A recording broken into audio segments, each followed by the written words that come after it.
record this.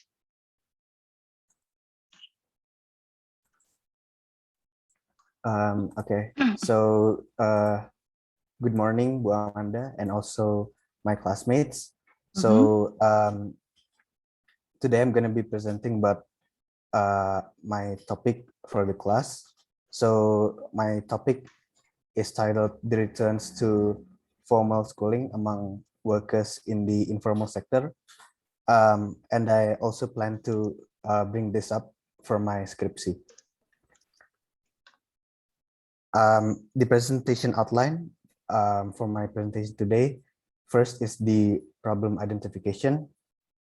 And next, I'm gonna explain about why is employment in the informal sector is high in Indonesia. And third, I'm gonna elaborate on the policies that aim to reduce informality in Indonesia. I'm also gonna be explaining regarding if the solutions are working or not, and who among those in the informal sector are in most need of assistance. Moving on to the first part of the presentation. Before I move on to the problem identification itself, I'm gonna be starting on explaining the definition of the informal sector and the workers in the informal sector. So according to the definition by BPS 2021, the informal sector is made up of workers that are self-employed with temporary or permanent worker, casual worker in agriculture, casual worker not in agriculture, and unpaid family worker. Moreover, OECD and International Labour Organization 2019 mentions the same criteria as BPS for workers in the informal sector, while also noting that those in the formal sector works for the government or NGOs or a private sector with employer-provided pension or health insurance policy. This means that the informal sector is those that do not work for government or NGOs, or those in the private sector, but they don't have employer-provided pension or health insurance policy. Next, I'm going to be moving on to the statistics. In Indonesia, using labor force surveys, researchers have found that the informal sector employs between 61% and 70% of the total labor force, as noted by Alatas and Newhouse 2010 and Firdausi 2000. In spite of the fact that not all informal workers are poor, and not everyone who is poor works in the informal sector, the informal sector in Indonesia is regularly connected to vulnerable employment and unstable income. The figure on the right provides the data for the percentage of labor for the informal sector in agriculture, in which over the past 5 years, the percentage of labor for the informal sector in agriculture is always above 87%. Next, I'm going to be showing some statistics from IFLS 5. The data shown on the right corresponds to the Indonesian Family Life Survey IFLS Wave 5 that is fielded in late 2014 and early 2015. According to the survey's observations, workers in the informal sector reached up to 65,651, while workers in the formal sector only reached up to 5,071. And on the next figure, it can also be seen that workers in both formal and informal sectors mainly have primary and secondary education. Specifically, there is a larger proportion of workers in the formal sector that have secondary education, while there is a larger proportion of workers in the informal sector having only primary education. And regarding the wage comparison between both sectors, the average wage for workers in the informal sector is more than 2 times lower than those in the formal sector, as seen on the figure on the right. However, those in the formal sector also receive other benefits in the form of health or pension insurance policy, among other things. And in the next figure, we can see that by education level, the average wage for workers in the informal sector is the highest among those with secondary education. And we can also see that those with tertiary education have the lowest wage on average. And next, I'm going to be explaining about its connection on human capital investment. So according to human capital theory, higher levels of education is associated with higher earnings. The schooling and earnings model is based on the idea that education is associated with the increase of workers' productivity, and in return, wages rise because of the increased productivity.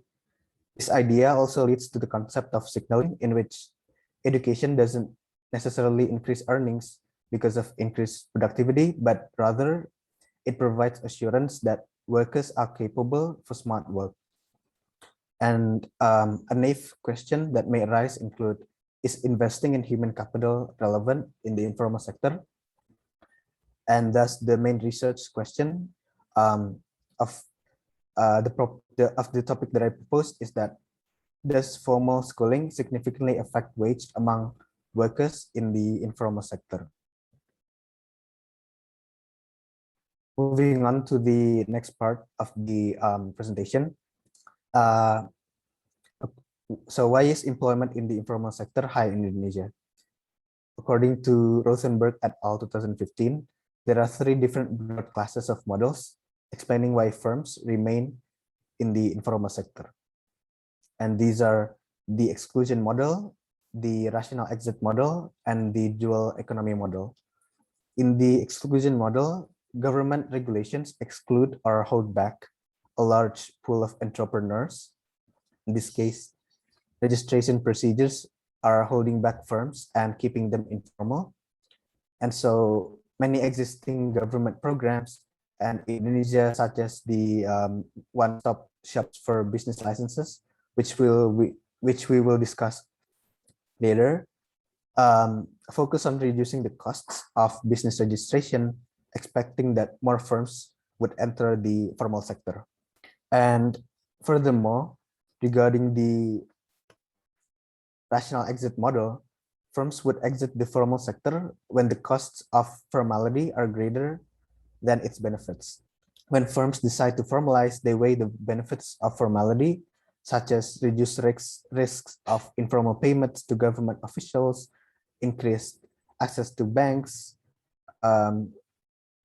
courts, government contracts, or skilled labor, against the costs of formality, including official tax payments, registration costs, and costs of compliance with different business regulations, such as labor laws. So the informal sector, businesses in the informal sector may enjoy the tax advantages, cheaper wage rates, and other cost of advantages from not complying with taxes and other regulations that may keep them to stay in the informal sector.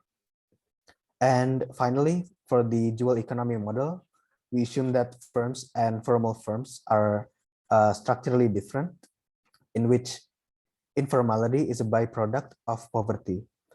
So informal firms are generally small, inefficient, and run by entrepreneurs with little formal education.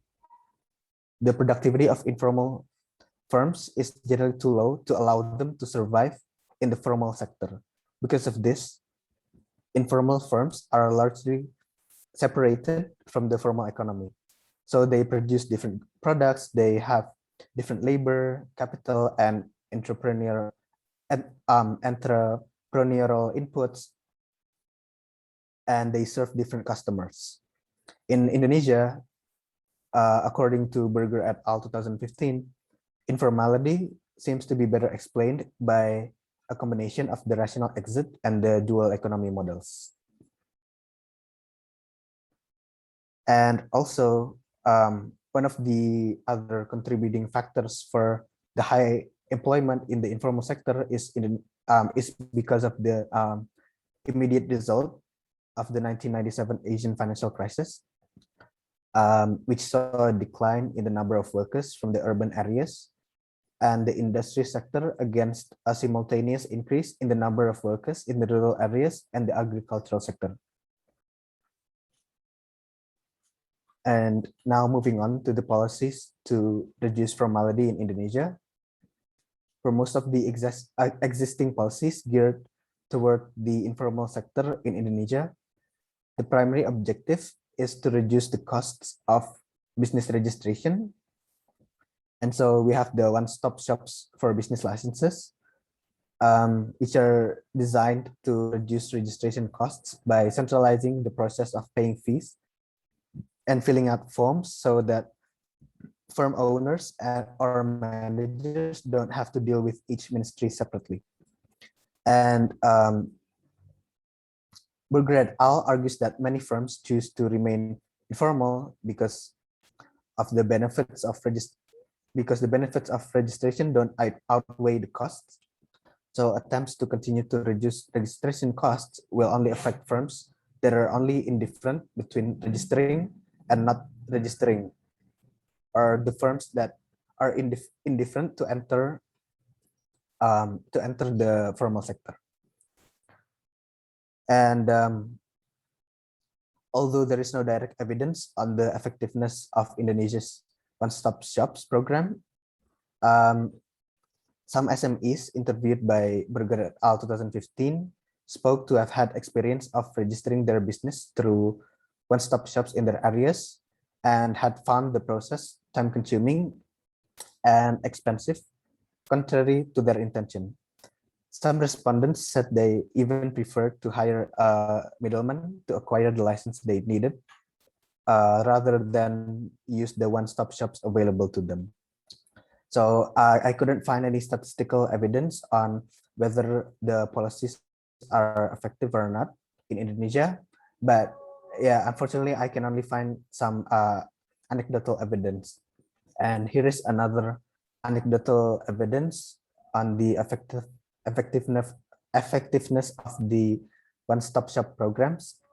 So this is about a story of an SME in Bandung, in which he has a first restaurant, which he was assisted by the officer of Satpol PP to gain the business license.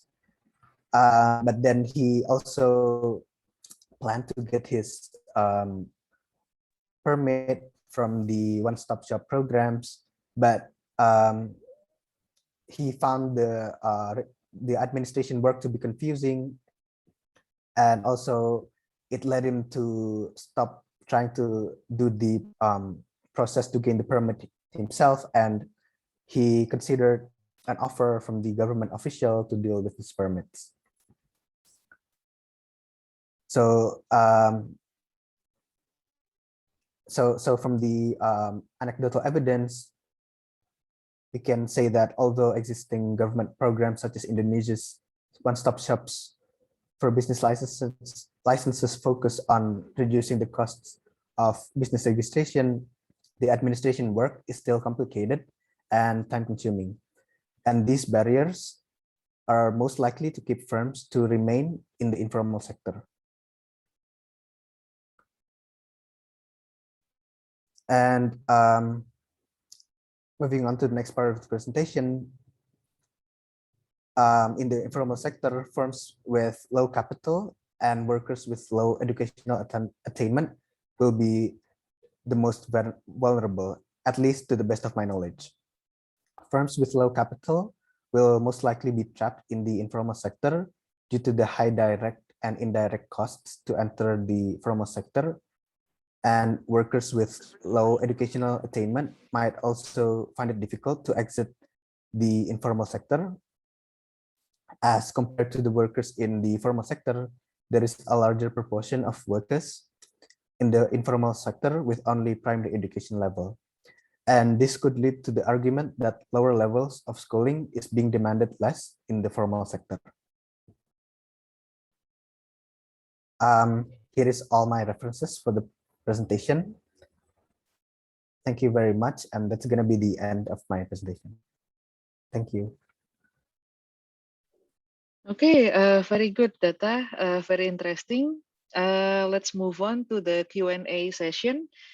So if any of you have question, especially Vincenza, Amira, and Stefan Zaki, please open your, turn on your camera and ask the question. Okay, thank you. Hello, Data. I have a question for you. Data, Yes. you stated that most of the employment in Indonesia is in the informal sector. What are factors that make people in Indonesia is more interested to work in the informal sector rather than the formal sector? Thank you. Okay, so thank you, Vinca, for the question. So in Indonesia, so one of the contributing factors is that from the let me open my notes. So the 1997 Asian financial crisis is one of the main contribution to the high percentage of workers in the informal sector, in which in the crisis, more people actually migrated from urban to rural areas to work in the informal sector. And after that, and also apart from that, to go into the formal sector, there is many administration work to that is involved. So businesses have to get their licenses and stuff like that. So businesses might not have enough capital to actually pay for business licenses because it can be expensive and it's really hard to it's complicated because as I stated before, based on the anecdotal evidence that I provided, people actually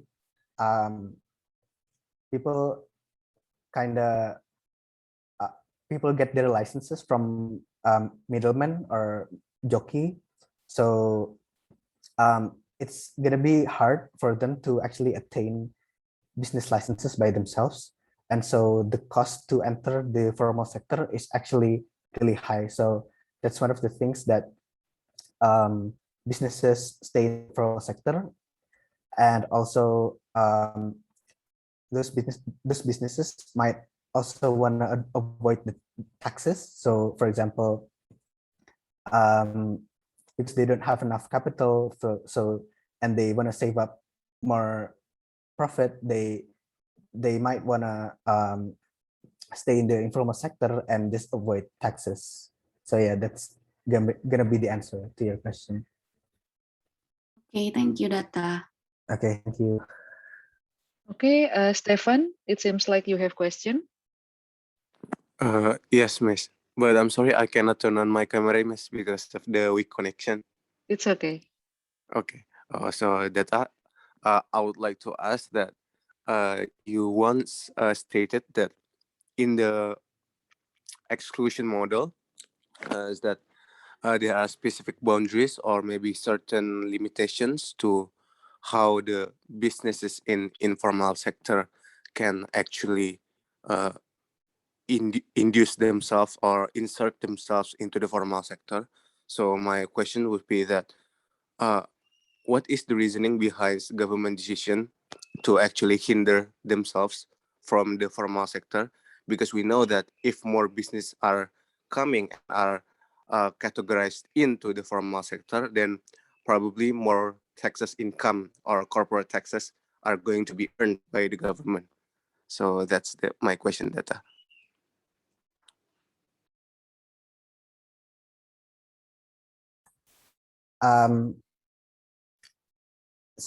Thank you, Stefan, for the question. So it's actually an interesting argument because I haven't found any evidence yet regarding your question, but I think I'm not really sure, but maybe we can actually kind of correlate the answer to the bureaucracy in Indonesia in general, and the government might also gain more profits by implementing the one-stop shops in which acquiring business licenses can be expensive, really expensive. So it might also be the consideration that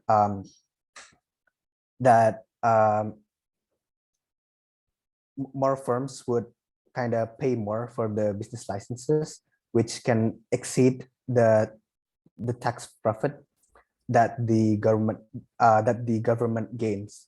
So this is just an opinion, actually. So I haven't found any evidence, but I think I'll further research more about this. Okay, thank you, Data. Okay, thank you, Stefan.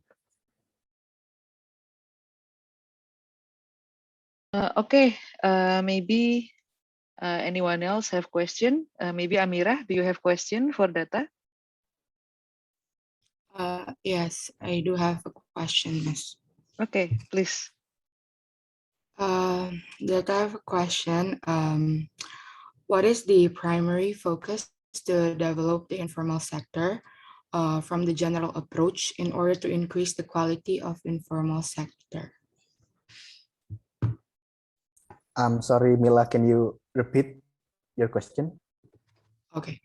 What is the primary focus to develop the informal sector from the general approach in order to increase the quality of informal sector?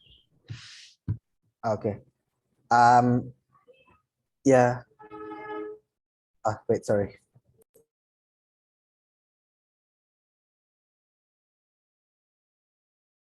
Okay.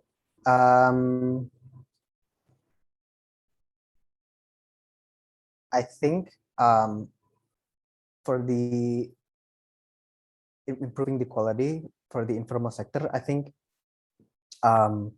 Indonesia can kind of provide workers in the informal sector with basic insurance, like for example, health insurance, because one of the main differences between the workers in the formal sector and those in the informal sector is that those in the formal sector have insurance, while those in the informal sector don't have insurance. So actually, if for example people gain more profit in the informal sector, those in the formal sector will actually have other benefits, including insurance, and it's gonna be a good investment because, for example, health insurance can be really costly, and also pension insurance can also be really costly as well. So I think insurances can provide like a safety net for informal workers, and I don't think in Indonesia they cover insurance policies for those in the informal sector. So I think this is gonna be a good start, but I haven't kind of read more about the policy recommendations about those in the for the workers in the informal sector. So I'm sure there are other research that is that can provide more recommendations about this. So that's my answer. Okay, thank you, Data. Okay, maybe I will take over for a while, yeah. Actually, Data, I have some feedbacks for you. I have two questions. The first one is, so if I'm not mistaken. So you want to identify the return to education in informal sector workers, right? And you Yes. want to know how education can make them better off. My question is, the better off here, do you mean that they will earn more wage, or they will shift from informal to formal? So my main my main objective is to assess the returns to formal schooling for the workers in informal sector. So it's not the probability of them entering the formal sector. So I'm planning to use the an extended version of the Mincer equation for the methodology. Okay, I get it. Yeah. Okay, then only one more thing. In here you said informal sector, but actually it is quite hard to define informal sector in Indonesia, because the one that BPS have is the informal labor. So if it's informal labor, the Oh, yeah. BPS have the definition, but for the informal sector, there is not like the definisi baku of informal sector. So maybe my feedback is, maybe you can redefine whether you want to see based on informal sector or informal labor. Okay? Okay. Yeah.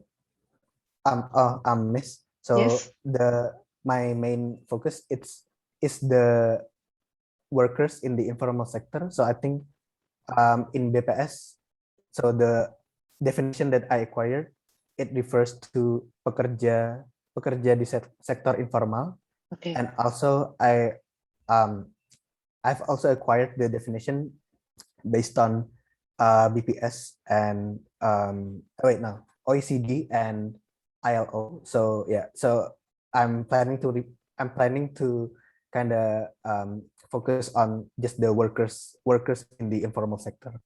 Yeah. Okay. Then it's informal labor. Thank you. Yeah, I informal think labor. it's very interesting.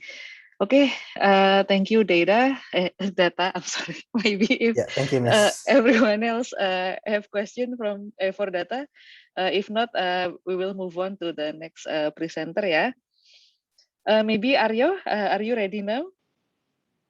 I am, ma'am. Okay, then we will go with Aryo. Please, the Zoom room is yours.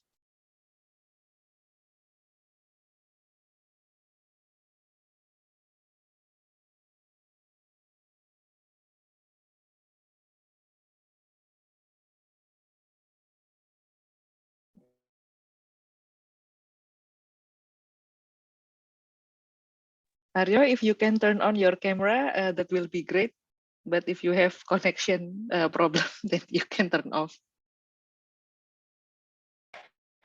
Hello.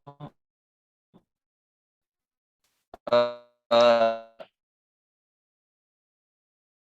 Apology. I would like to because not only I have a connection problem, but I'm afraid that if I will turn the on, there will be overdrive again.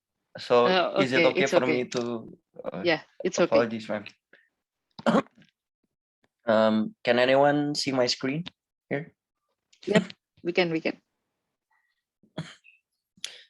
So good morning, Miss Amanda and my fellow colleagues within the Workshop of Development Economics class. As you all know, my name is Ari Wibianto, and the project that I've proposed and I will be trying to conduct within this class is a needs assessment regarding the impact of household income and educational gain to crime rates in Indonesia, of course.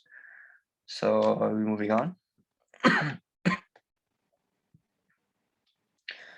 So this is a little presentation outline regarding my presentation that I'm presenting to you all today. Since we are only limited to do 10 slides, I already subject the presentation into 3 topics with subtopics within the topics itself, which is background of my research, the questions imposed by myself that drive me to ponder the question that results in conducting the research, identification within the problem by formulating the cause and effect within the crime rates, the track records that shows quantitative and qualitative informations regarding the crime rates in Indonesia and its correlation to household income and educational gain, and the solutions that I found so far. So moving on.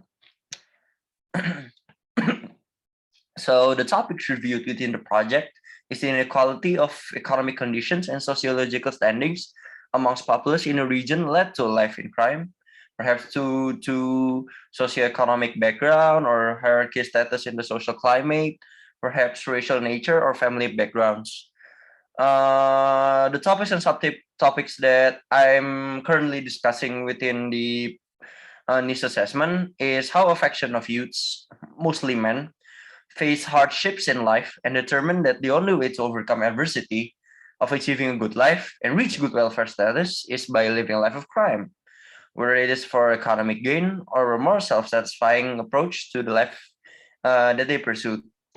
The adversity of earning such thing could be presented in the form of economic conditions that pushes them to pursue a life of crime, or the amount of opportunities that maybe were presented to them during their youth, such as community empowerment and education, the demographics of crime-rich regions being discussed at hence, the possibility of social deviances between the populace could lead to more things that I've corroborated with the points I've discussed before. So there are three outlines that motivates me to conduct this NIST assessment in the specific topic is the involvement of an individual towards crime could be attributed to several aspects of issues contributing to their upbringing. And then that unemployment is a condition endured by many of Indonesian citizens, and they must find a way to earn sufficient resources to support their households. But how do they earn their keep to finance their households? Well, criminal acts will provide it for them, which I will discuss further. So, like the balance theory in general, crime also has a level of balance formed from the demand side and the supply side. From the supply side, crime is determined by a criminal who commits a crime. By offering the crime, it raises a public demand for security protection from crime in its region or territory. The government influences both, namely as a security service provider and as a provider for punishment for the perpetrators of criminal acts.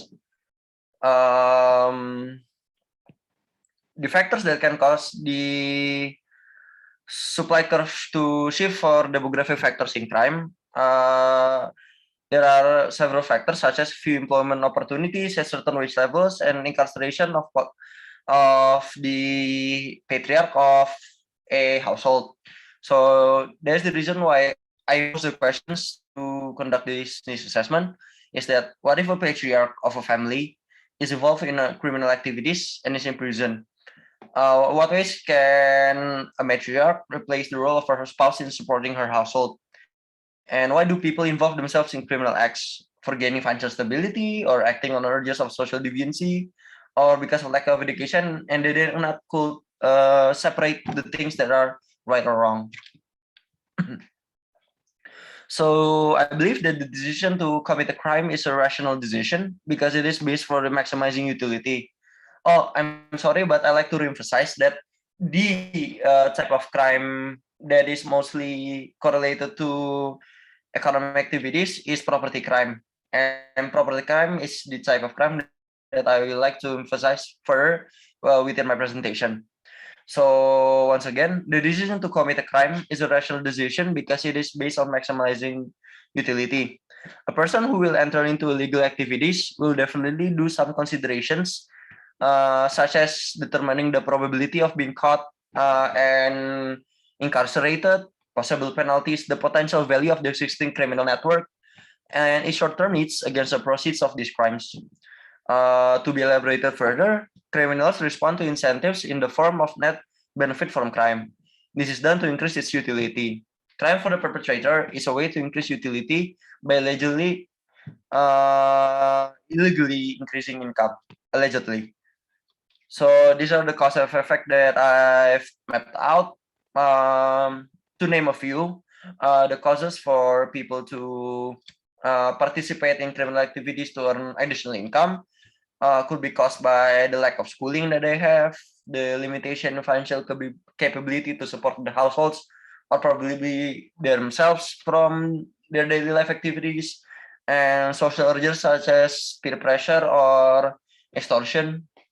And the effect that it's caused is a threat to the community security, welfare of citizens, and the acts of criminals that could indoctrinate the youths in a certain community.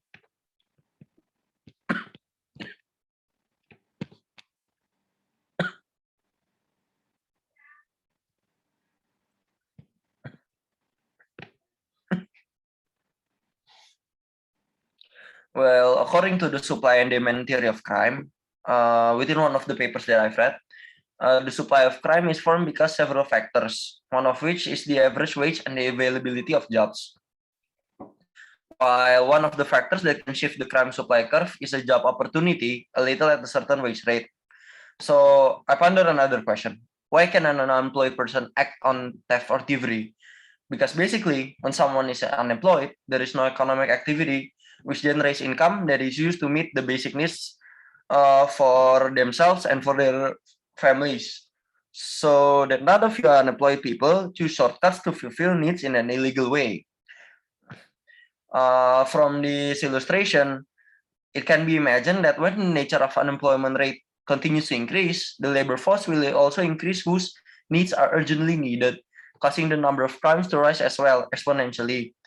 Results of this research is in accordance with the theory which has been explained that the unemployment rate is open to a significant positive effect on the number of property crimes in Indonesia's last decade. It is assumed that the higher the education someone earns, then the person can think rationally, so that the function of education here, I would like to emphasize, is to reduce the crime rate. So if you can see here within the data, although I haven't found any related data in the Indonesia Family Life Survey, only on Badan Pusat Statistik. It is seen that the number of violence and criminal acts condoned in Indonesia and perpetrated mostly results in property crimes. Property doesn't only reflect on real estate and physical property, but also other people's wealth, such as you can see, the most cases involved is embezzlement and theft, which also includes to decreasing the welfare or the ability of other individuals in supporting their households, their respective households. So to combat such certain conflict, the government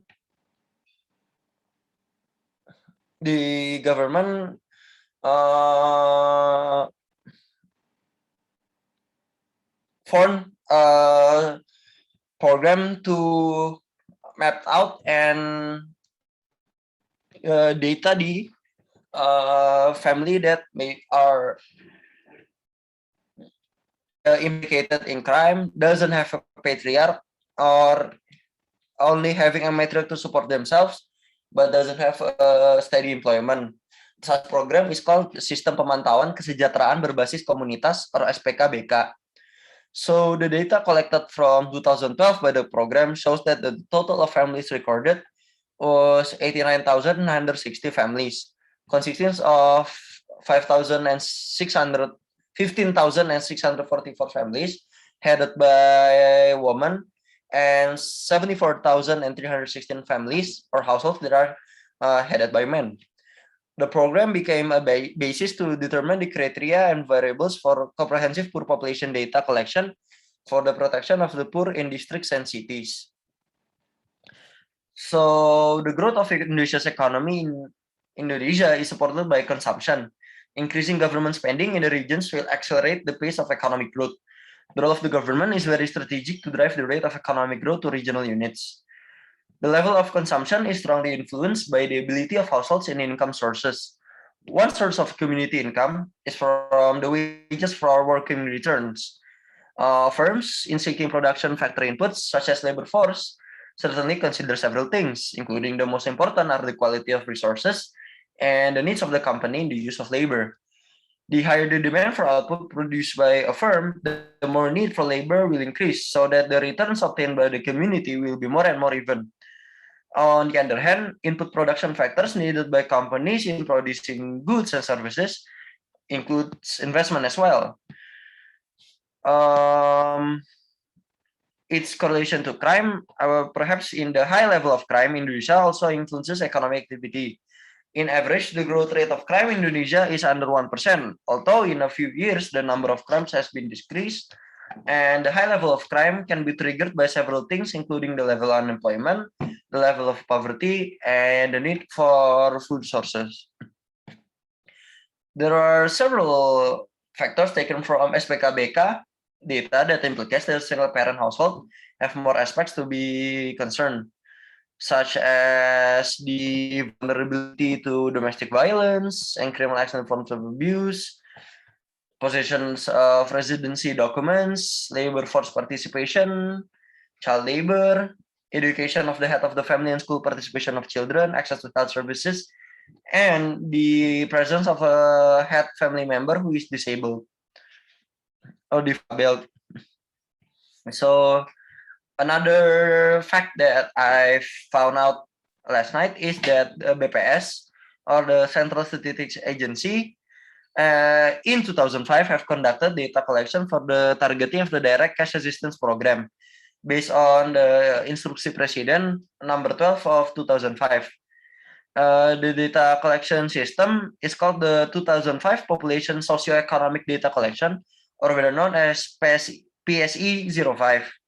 The purpose of PSE 05 is to obtain a list of names and addresses of poor households, the order of poor households based on the severity in the district or city, and the classification of poor households if they are classified as very poor, just poor, or near poor.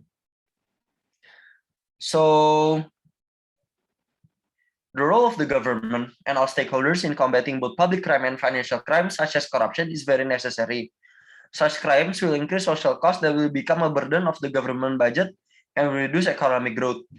For this reason, there is a need for synergy in eradicating crimes at all levels of society.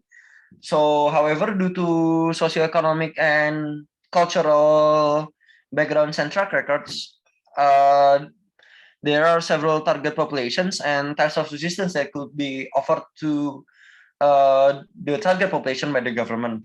So first, the target population from the SBKBK program that I've read is that unemployed persons and people below the poverty line or poverty threshold are in need of assistance, and then widows who are not employed takes a priority, disabled as well, and orphans who could not provide for themselves. The type of assistance could be in many forms, such as access to medical aid, schooling, logistics, disability aid, and etc. Some programs, such as long ago called Jamskesmas, provides access to medical aid for the poor. So I believe it is my homework to find out more examples of the programs that give types of assistance to the target population. However, due to cultural track records and practices, there are solutions from the populace, such as child marriages. If it is a common thing that for a single parent or perhaps parents not willing to spend more on their children, or perhaps like to decrease their burden, they would like to arrange for their female children or female sons to be arranged in a marriage in an earlier aging phase, to perhaps decrease the burden and transfer the burden to another person. Also, for widows that are unemployed, it is a cultural thing for them to be remarried or perhaps be involved in a polygamous relationship just to be provided from a day-to-day activity. Also for people who are only supported by a single parent, sometimes in a middle to low economy household, their single parents could demand for their children to perhaps stop their educational procedures or gaining, such as schooling, to go to be employed by a, as they believe that the trade-off of a couple of years of schooling is not worth it compared to earning income from a younger age. And more reasons on the way, I believe. That is a homework cut out for me.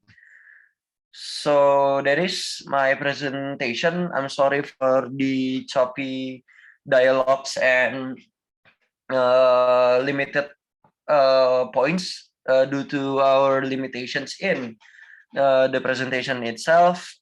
I believe that my homework cut out for me is to find the Indonesia Family Life Survey or IFLS data that is corroborated in this and find more correlation regarding the crime rates and its effect to household income and educational gain, vice versa. So thank you very much. Assalamualaikum warahmatullahi wabarakatuh. Waalaikumsalam warahmatullahi wabarakatuh. Very good. Thank you, Aryo, for your presentation. So for Q&A session, please, who has question, you can start asking Aryo question.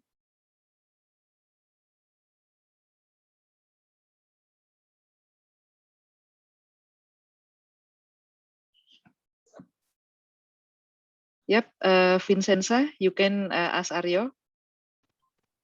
Okay, thank you, Miss Aryo. I have a question. How do you think the government should do to overcome the high rate of crime in Indonesia? Meanwhile, most of the people who does crime are forced to do that in order to earn income.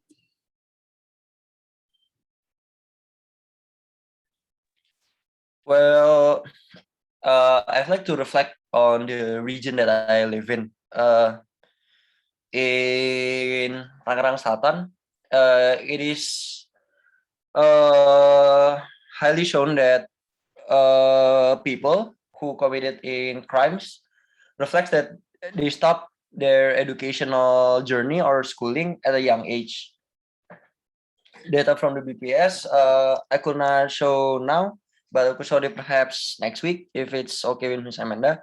But what I would like to elaborate further is that our journey into a criminal life comes from a young age. I believe it all comes from violence or such as tawuran in Indonesian terms. Our paths of social deviancy could lead to a greater life of crime. Now, I believe there is the importance of the objective of the government to educate further and reemphasize and strongly doctrine the youths of our communities to further their study, don't stop their schooling on purpose due to a life of crime. Because I believe that by schooling, you could construct a mindset that could differentiate right or wrong. And as you can know, criminal activities are a embodiment of social deviancy. So I believe it's the role of the government to reinforce the importance of schooling. Okay, thank you, Aryo. Okay, Zaki, you have question? I think it's more of a comment and a bit of question, since Aryo just mentioned tawuran. As we know that tawuran has been there's a period of tawuran, which means there's a specific period where the tawuran started and it ends in the middle of around 2015-16. And I think maybe this can be one of the variables to support on the model. Maybe it's like it could be act as the treatment, perhaps. I don't know. Do you think it's possible, Yo, if we use that variable? Since I focus on property crime as it is more related to economic growth, as I emphasized earlier in my presentation, I do believe although that with establishing Tauran as a track record of a path to a life of crime, it could be a variable to be accounted for criminals that are perpetuated to be the perpetrators in property crime. As I believe that the decision to commit a crime is a rational decision because it is based for maximizing utility. A person will enter into legal activities, will definitely do some considerations such as probability of being caught, and once again, the possible penalties, the potential value of the existing criminal network. Now, I believe that the act of tawuran or violence is in need of acknowledgement from their social circles, and then perhaps acknowledgements to be further incriminated into the criminal circles and more. So yes, I believe I would like to find my way to establish tawuran as a variable to be the basis of the track record in an individual that is incriminating or incriminated in a criminal activity. So thank you, Zaki, for the commentary. I will try my best to include it in the project. Okay. Maybe anyone else have question? I have a question, Miss. Yes, please. I would like to ask, what are the integrated support system that might be applied in our country in order to lower the crime rates?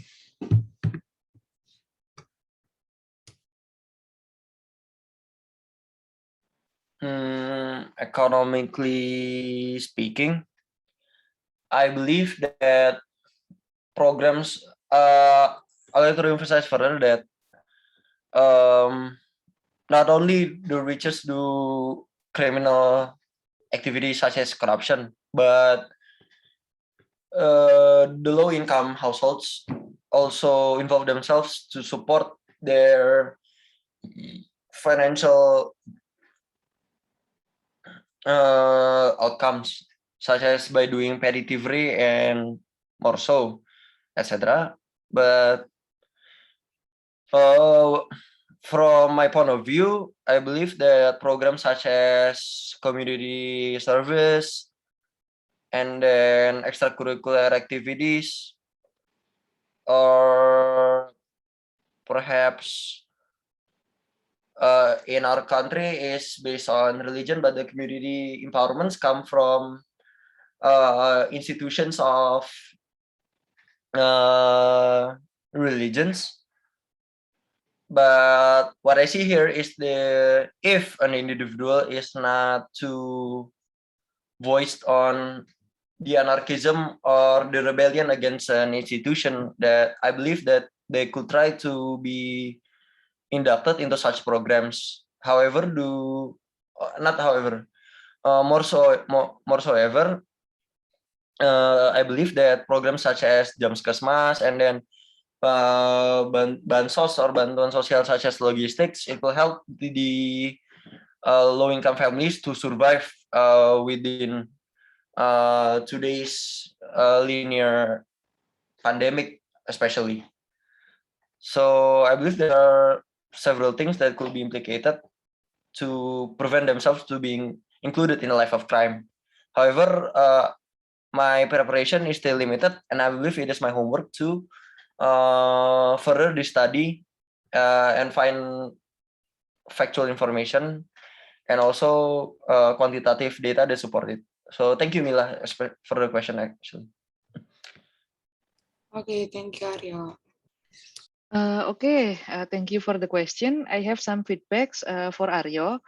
The first one is, do you want to analyze this in terms of household or in terms of aggregate?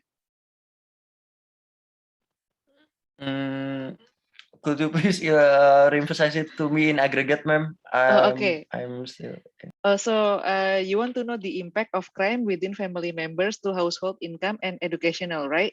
So the satuan analisisnya, is it going to be household or aggregate, as in nationally, or aggregate as in aggregate? Because the problem with having household as your satuan analysis, then you will need the crime rate data per household, and I have no idea whether that kind of data exists or not, whether the IFLS can cover that question regarding the crime that they have been committed or not. But actually, if you want to do it as aggregate, then there are a lot of literature review that are talking about how crime related to economic growth, related to economic well-being, and related to inequality, for example, the paper by Gary Becker, like you said in the beginning, that crime is committed rationally. It is to maximize utility. That is correct based on Gary Becker's theory. So I think you have a lot of potential to do this as analysis in aggregate level. Nevertheless, if you want to do the analysis in the household level, as long as you can find the proxy for the crime rate data in household, you can still do the household level. That's my feedback for you. Perhaps I would like to search for a while, ma'am, that if it's possible for me to conduct data from household to household. But what I found so far is not only in aggregate nationally, but also regionally. So perhaps so far I will conduct the research further by doing it aggregately. But I will try to find a way to, perhaps if it's possible, to be focused on households data too, ma'am. But thank you for the input. Okay, I think that's great. Thank you, Aryo. Let's move on to the next presenter, Juan and Helga. The Zoom room is yours.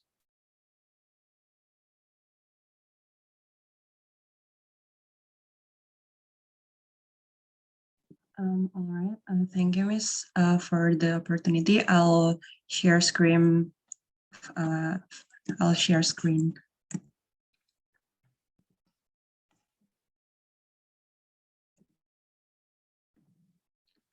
Okay. So is my screen visible for everyone?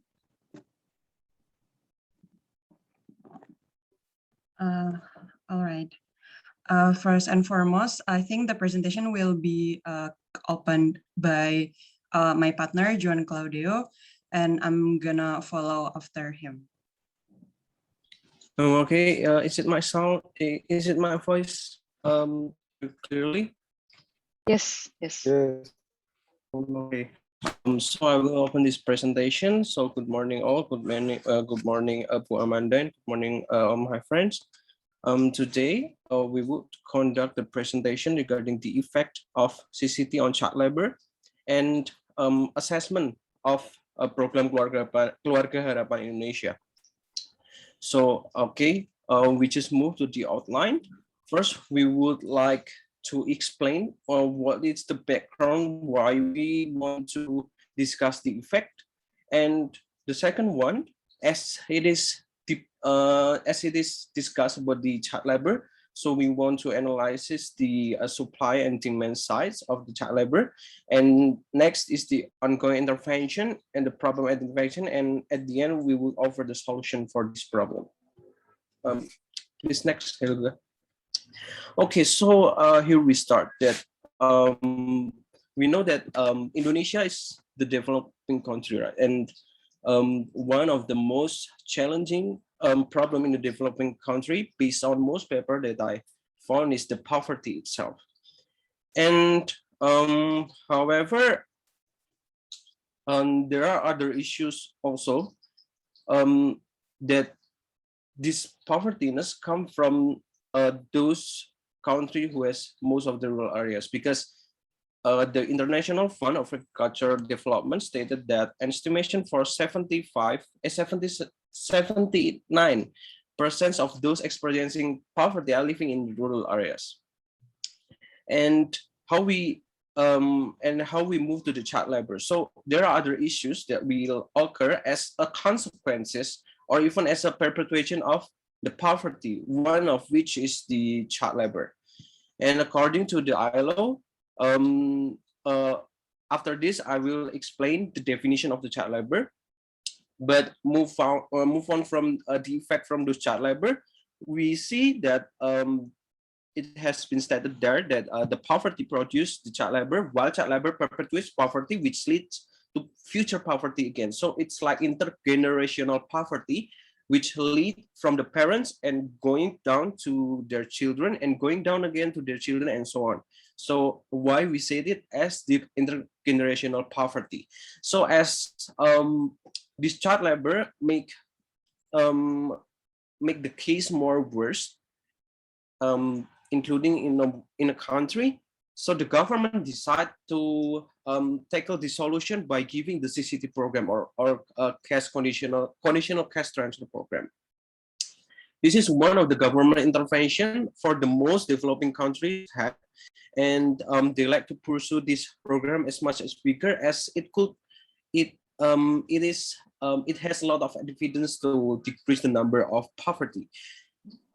And some countries, like in the developing countries, such as Mexico and Brazil, it provides the CCT program to provide the investment in human capital. So mostly the CCT program provides to support their education and their health services.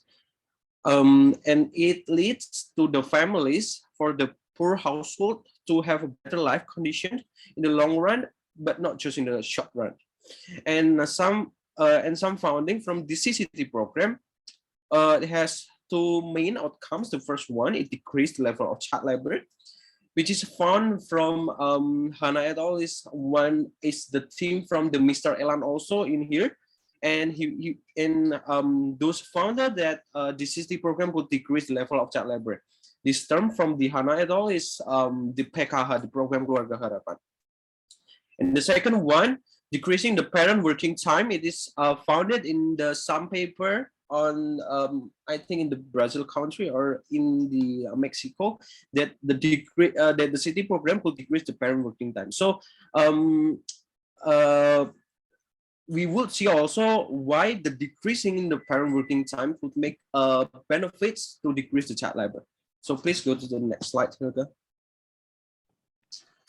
Okay, so here it is based on ILO. Child labor defined as work done by the children, deny them of childhood potential opportunity, and that is damaging to their health, physical and mental development.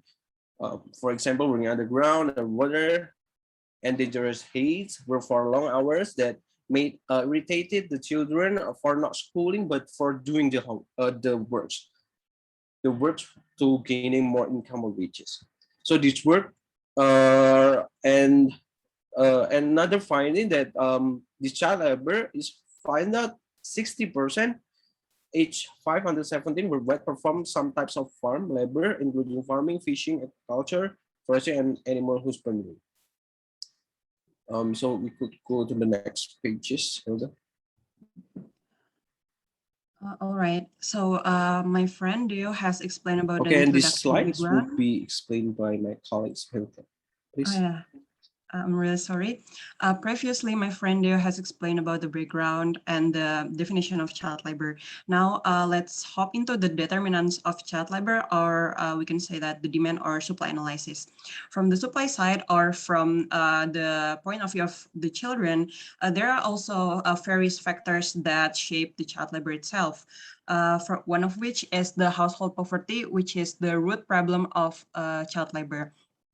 The second one is the local customs that accept child labor in a positive manner, in a sense that the community there, according to PPB Syukri, if there are children that are working, they say that it's good because working in an early age would make them acquire skills earlier as well. That's the local customs that prevail or accept child labor. And the third one is the desire of children to buy things for themselves that their parents cannot afford to them. These are the factors that push them into the child labor phenomenon. And the second one is from the demand side, or from the point of view of the employers. One of the factors that push the child labor phenomenon is the first one, the increasing home garment industry, or manufacturing in a home-based zone. And the second one is the decreasing adult labor force due to migration. The absence of the adult labor force because they're more attracted to migrate to migration work, leaving gaps for the children to fill in the absence itself. And the third one is the decreasing youth labor force due to the garment factories. The young labor force is also more attracted to the garment factories because the payment is relatively higher than the home manufacturing. So the latter two factors is actually making gaps for the children to make income opportunities for themselves. There's also other determinants that is found by Hazelina as well as Arab Shaibani. They give in-depth understanding about the supply side in the diamond and gems sectors. The first one is that because lowly educated parents. It is said that lowly educated parents are relatively higher to send their children to go to work at early childhood. And the second one is the employment status of the parents. If the parents work, the children tend to work as well. It can be explained by the background of Indonesian custom, whereas mostly Indonesian families have their own land or even has family enterprises, and the children are very likely to inherit their family business. That's why their kids are taught about the business or taught to tend to their land even when they were a child. That's why this finding between employment status of the parents as well as the probability of children working has actually a positive relationship. And the third one is a birth order. In a household, child labor household supply family, the older the sibling is actually more tend to work instead of the younger sibling. And the last one is the presence of employed adults, because if there's no employed adults, it's very likely for the children to go to work. However, if there is employed adults in the household, aside from the parents, the children are unlikely to go to labor market. Also, it's from the demand side, especially the non-economic factors. Anker et al. Found some factors that shape the child labor phenomenon. The first one is that child workers are more innocent, unlikely to be absent from work, and very reluctant to fight for their rights.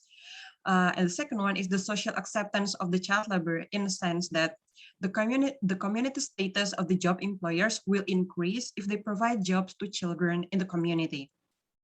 And the third one is the needs of employers to assure the availability of skilled labor in the future. So that's why they tried to hire children, so it will ensure them the skill in the future. And the last is the physical characteristics of the children, because they're still young and they're still very strong compared to the adult ones. That's why they hire children. All right, so before we have discussed about the supply and demand analysis of the child labor, now we hop into the ongoing intervention in Indonesia, how Indonesia has been tackling child labor.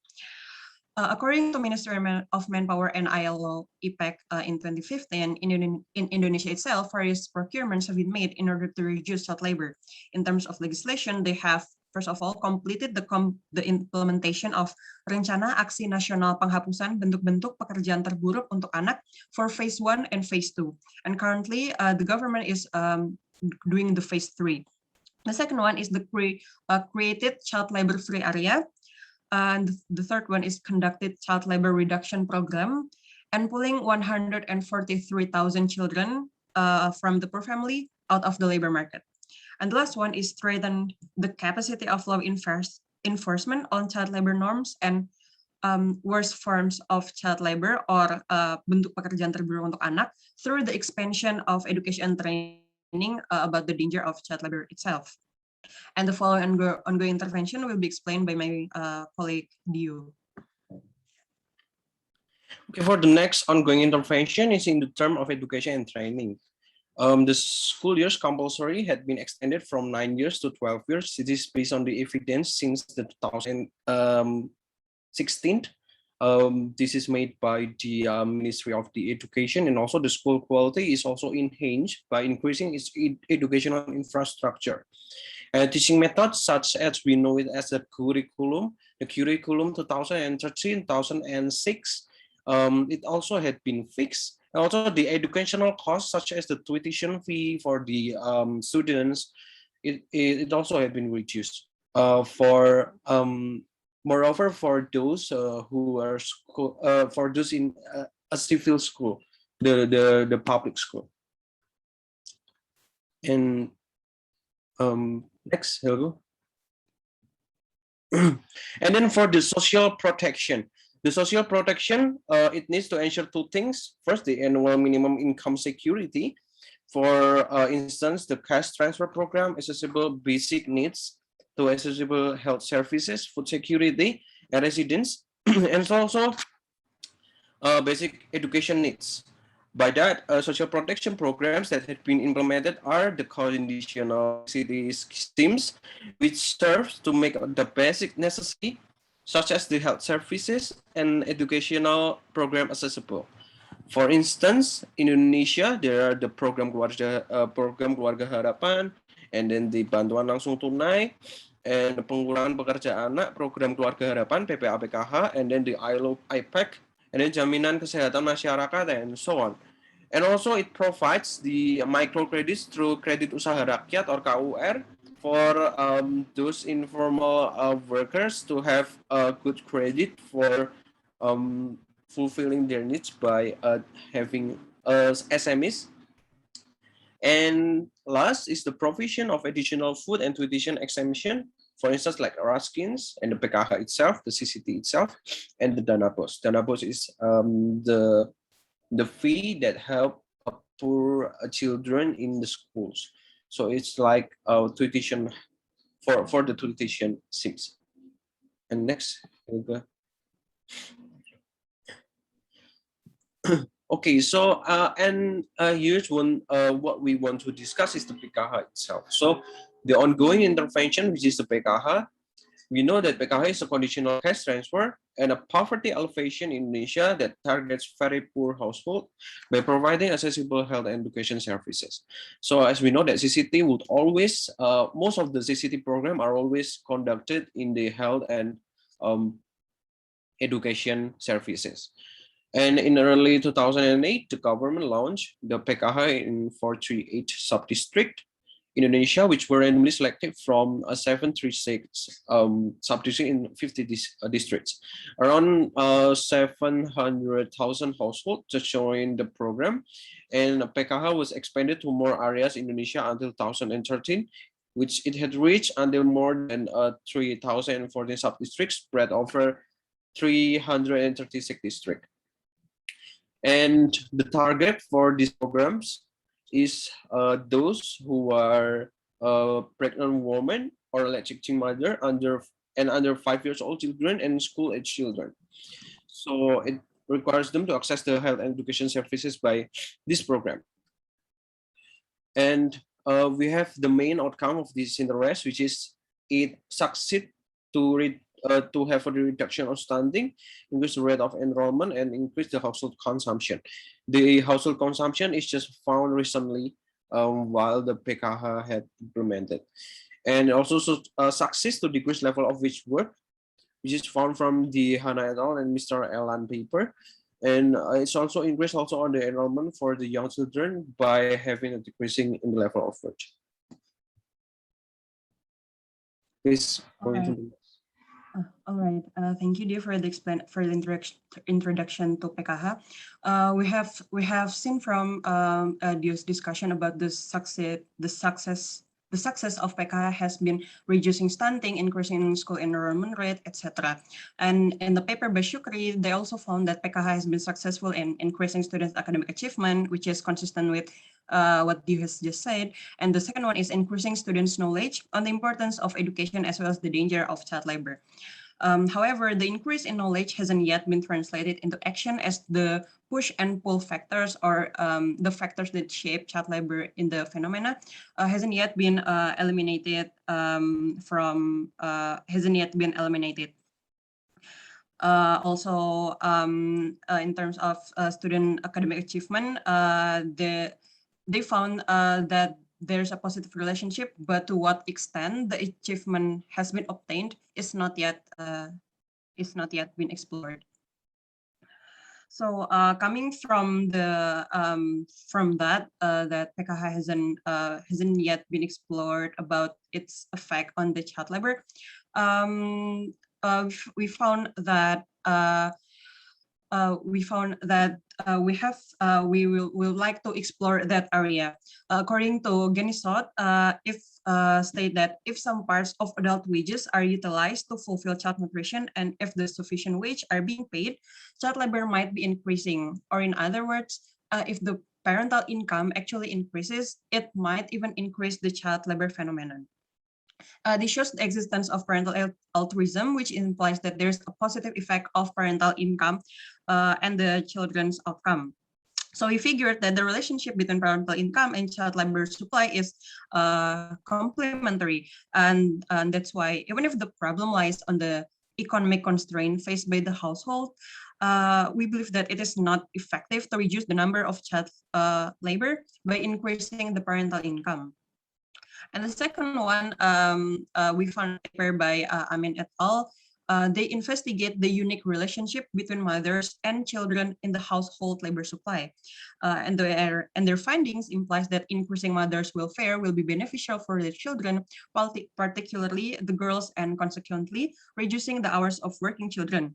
So from here, there might be a speculation that child labor can be reduced through promoting the welfare of the mothers. With this in mind, the problem is actually lies on how to increase the welfare of the mothers in child labor supply household.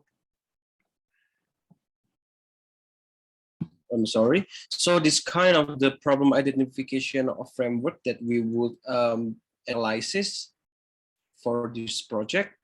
So first, we have the PKH as the CCT program of Indonesia, and there are the results that it could reduce the level of child labor. But we want to see, is it the reduce of the child labor is because of the level of parents' time spent working, the mother itself, the father itself, or does it affects just significantly between both of them? So we have two main gap that we have found in from the literature review. The first one, does program Keluarga Harapan has an impact to shift the level of parents' time spent working? Is it the mother time spent working or the father, or both? And the second one, does parent time spent working would have a contribution on reducing the level of child labor based on the program Keluarga Harapan case? And next slide will be explained again by Hilke. All right, the last slide is the solution beneficiaries. So we are not focusing on the a lot of beneficiaries, but aside we are focusing on the parent itself, because the child labor reduction that is targeted for children has been conducted previously. So that's why we are focusing on the parents. First and foremost, social protection funds are important as life support, because the root problem that causes child labor comes from poverty. And the second one is the continuous socialization of the danger of child labor, as well as the importance of education itself. Because in the paper found by Shukri, it's found that the child labor reduction program is not impacting the perspective of the community as well as the parents themselves regarding the danger of child labor. And the third one is increasing the level of education of the parents, because we have found that well-educated parents are less likely to send their children to the labor market. And the last one is increasing the welfare of mothers by empowering them, increasing their bargaining power in the household, as well as promoting gender equity and equality. Just to connect the dots, the reason why we use leisure time, mothers' leisure time especially, as our variable of interest, because we found that if the women in the household have more bargaining power, she can choose between working to earn money for their family, or staying at home and tending to their kids, taking care of their kids. Because we also found that in the in our research that mothers who are at home are mothers who take care of their children at home are less likely to send their kids to the labor market. That's why it's important. So that's why we think it's important to analyze the role of the mother in the household decision of making their children go to work. All right, so this is our bibliography, and thank you for your attention. Okay, thank you very much for Helga and Juan. Very interesting. So if anyone have question, you can ask them.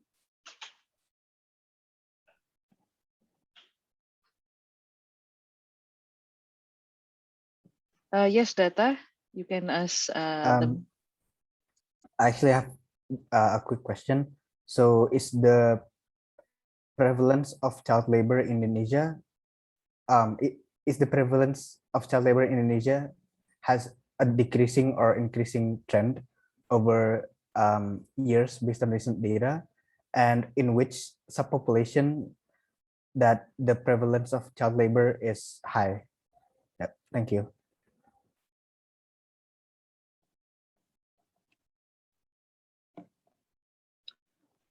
All right. Maybe I would like to answer this question regarding the prevalence of child labor. Actually, the trend remains increasing, particularly in this pandemic situation, where the household that has faced economic constraint before has even more faced it more heavily in this situation. So to answer your questions, the trend hasn't yet been decreasing. However, it's fair noteworthy to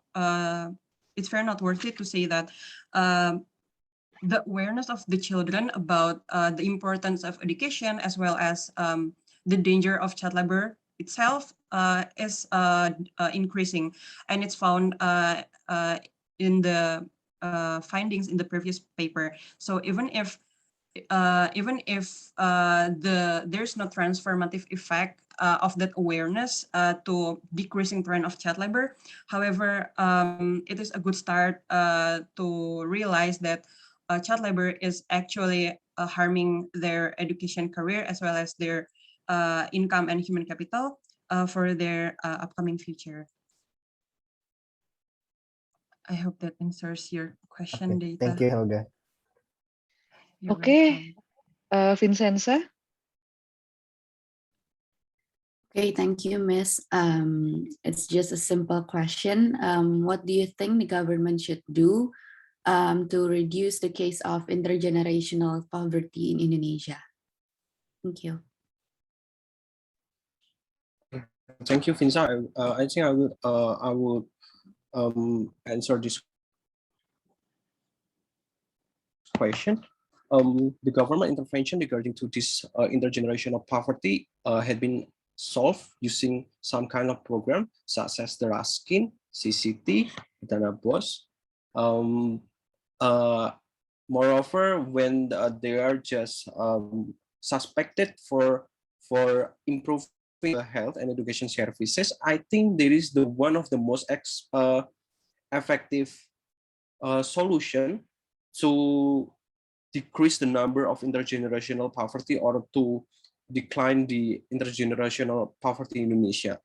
Whether it is really hard to just to just leave the intergenerational poverty, because it is not just by increasing the public like the health or the education, but if their mindset is still or they still have a lack knowledge about the child labor, it would be hard for the generational after the children and after the parents. So I think the government intervention based on this program, it has been implemented, but as our situation is right now is not too good based on the COVID-19 case, I think the progress or the process of to increase the welfareness from avoid the intergenerational poverty would be distracted. Yeah, so I think this program, the CCT program, in our group opinion, it still has the best solution in the long run, and it should be implemented for the next term, obviously. Thank you, Finza, for the question. Okay, Amira, you have question? Yeah, I have a question. What is the positive and negative consequences towards child labor if the CCT program is being applied? Thank you. All right. I think my friend Dio will answer it first, and I will add it if I have more information to add. So can you repeat the question? The positive and negative impact from this CCT to the labor market, right? To the child labor. Due to the child labor. Obviously, this CCT program have in our vision, the CCT program try to avoid the intergenerational poverty, which try to increase the level of education and health for the children. So I think the positive effect first, it could affect the children, the children more education time for the children, and with having a leisure time from their mother, they like Helga stated before, that when the mother have reached their welfareness, they could choose whether they want to increase their child, they want to take care for their child, or they want to have another work. Thus, by having those, I think by having those leisure time from this CCT analysis, I think it would give a good impact for the children also, as for those who are below 12 years old, they still need the care of their mothers, and they still need the attention for their parents to have a good knowledge in education, and also in health sector to have a good condition and a good good physics for the next period. So I think those leisure time from the mother, and how later the children could gaining more education from having a decreasing working hours for the children would give a good impact. I think Helga would add some additional point for the negative effect or the positive effect. All right.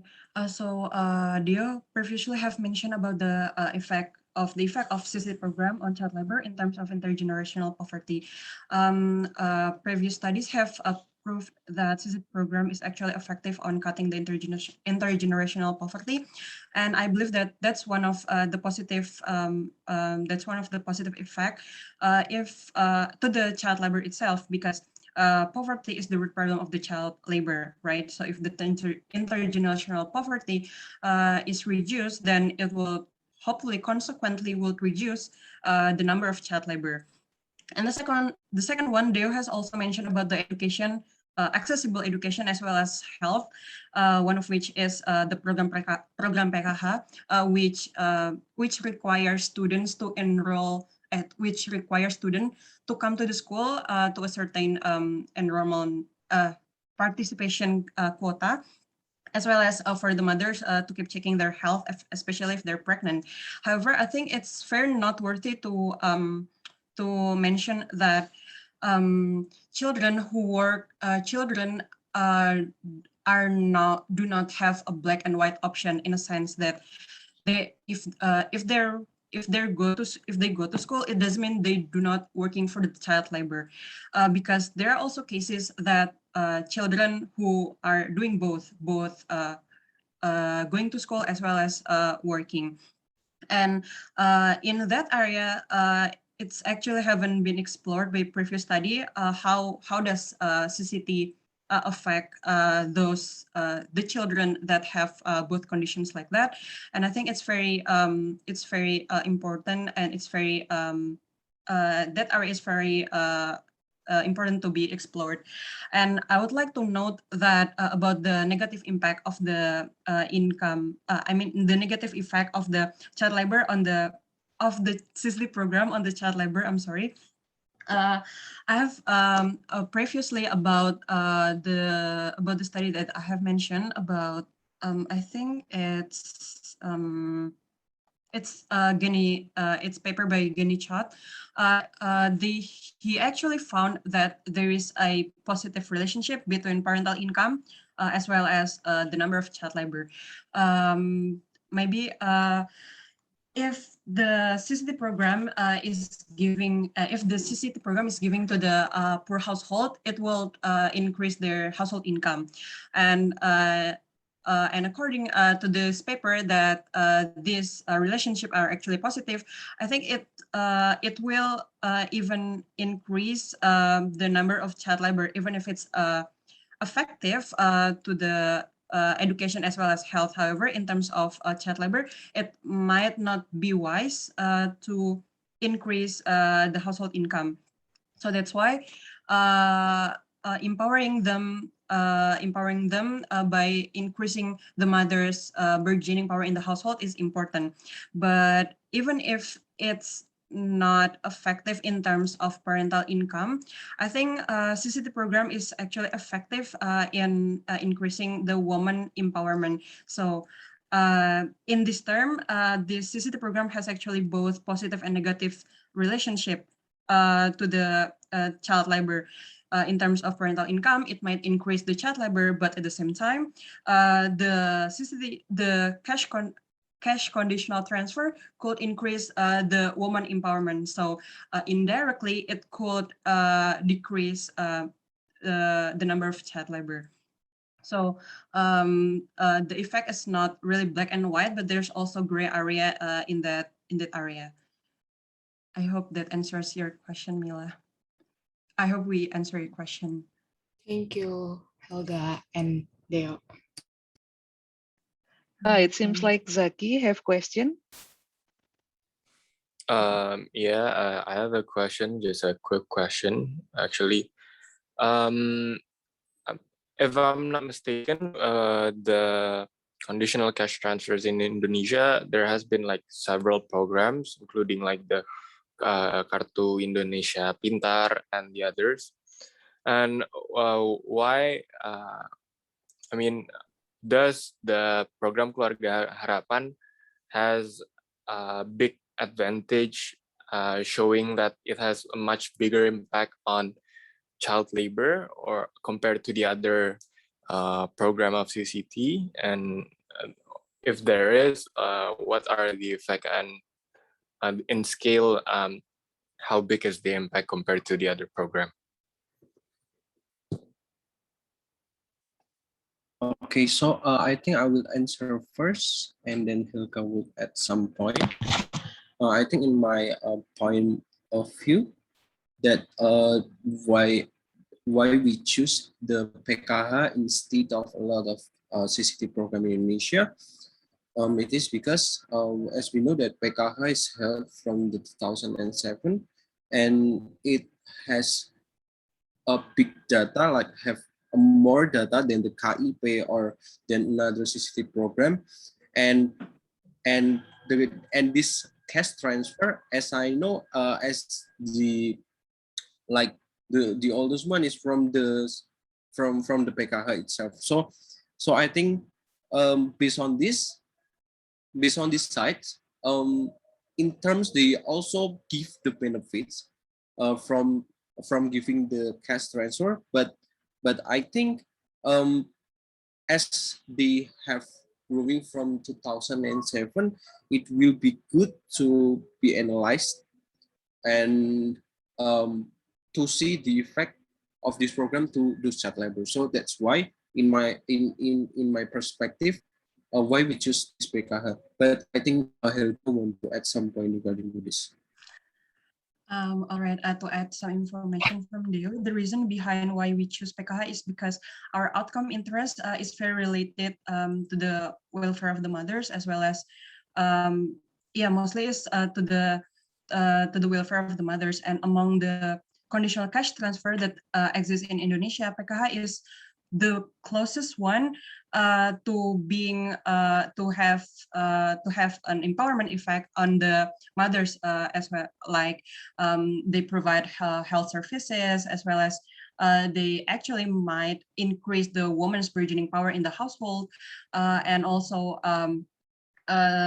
the mothers are usually are in charge of household decision related, aside from the fathers, related to the household decision if the child has to go to work or to go to school, or maybe both. So that's why we choose PKH as our assessment, as our program that we want to assess compared to other program, because it's most closest to our outcome of interest. Okay. Mantap. Thanks, Helga. Thanks, Chan. Okay, thank you, Zaki. Thank you, Helga and Juan. You can stop share screen now. Okay, I only have one feedback for Helga and Juan. I think your project is interesting, the others also interesting. And if you could do some quantitative analysis, like for example, doing a panel analysis with IFLS, then you can actually analyze the intergenerational poverty. I mean, whether someone in the first series of the IFLS, maybe they used to be child labor, and then they receive a CCT, and then in the next IFLS they are no longer child labor, or maybe based on the time working time of the parents, you can find a proxy variable like that. But that's just my feedback. If you could do that, that will be great. Okay. Okay, I will. I will add some point from your from your solution, and yes, we have found some data to conduct this regression to find the effect from this. So I hope that it could be implemented in the next project. That's awesome. Unfortunately, I have to say sorry to Nurul and Pascal. It seems like I will move you to the next week. Is it okay? I'm really sorry because Zuhur is going to be at 11.30 and some of you might need to go to Jumatan, right? So I don't want to take your time. For Nurul and Pascal, you will start as the first presenter for next week, and then followed by the others, by Vincenza, Amira, and Stefan and Zaki. Okay. I guess that's it for this week. Yeah, thank you very much. Everyone is doing very well. I hope today's discussion is beneficial for you, and I will see you next week. Goodbye. Thank you. Thank you. Have a great day.